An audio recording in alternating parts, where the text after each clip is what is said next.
कैसे हैं आप सब। आज मैं आपको भगवान शिव को समर्पित बुध प्रदोष व्रत की कथा सुनाने जा रही हूँ। जिस दिन प्रदोष व्रत पड़ता है उसी दिन की कथा पढ़नी व सुननी चाहिए। बुध प्रदोष व्रत की कथा इस प्रकार है। प्राचीन काल की कथा है। एक पुरुष का नया नया विवाह हुआ था।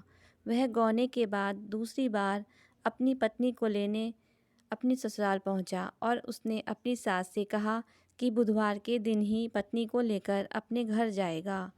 उस पुरुष के सास ससुर ने साले सालियों ने उसको समझाया कि बुधवार को पत्नी को विदा कराकर ले जाना शुभ नहीं है, लेकिन वह पुरुष अपनी जिद से टस से मस नहीं हुआ। विवश होकर सास ससुर को अपने जमाता और पुत्री को भारी मन से विदा करना पड़ा। पति पत्नी बैलगाड़ी में चले जा रहे थे। एक नगर के बाहर निकलते ही पत्नी को प्यास लगी।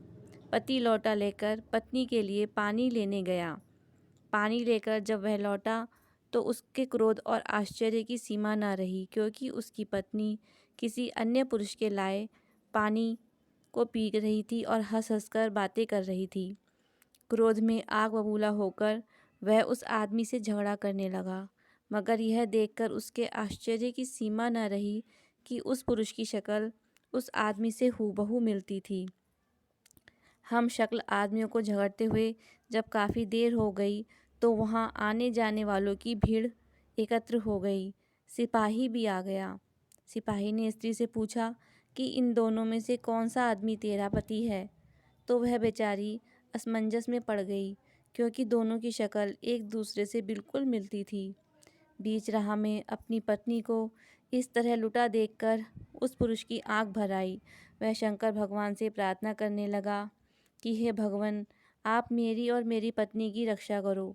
मुझसे बड़ी भूल हुई जो मैं बुधवार को पत्नी को विदा करा लाया। भविष्य में ऐसा अपराध कदापि नहीं करूँगा।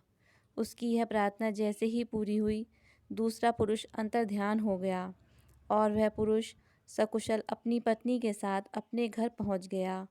उस दिन के बाद पति पत्नी नियम पूर्वक बुधवार प्रदोष व्रत रखने लगे। कथा समाप्त। भगवान शिव ने जिस प्रकार उनकी रक्षा की, वैसे ही भगवान सबकी रक्षा करें, सबका कल्याण करें। ओम नमः शिवाय।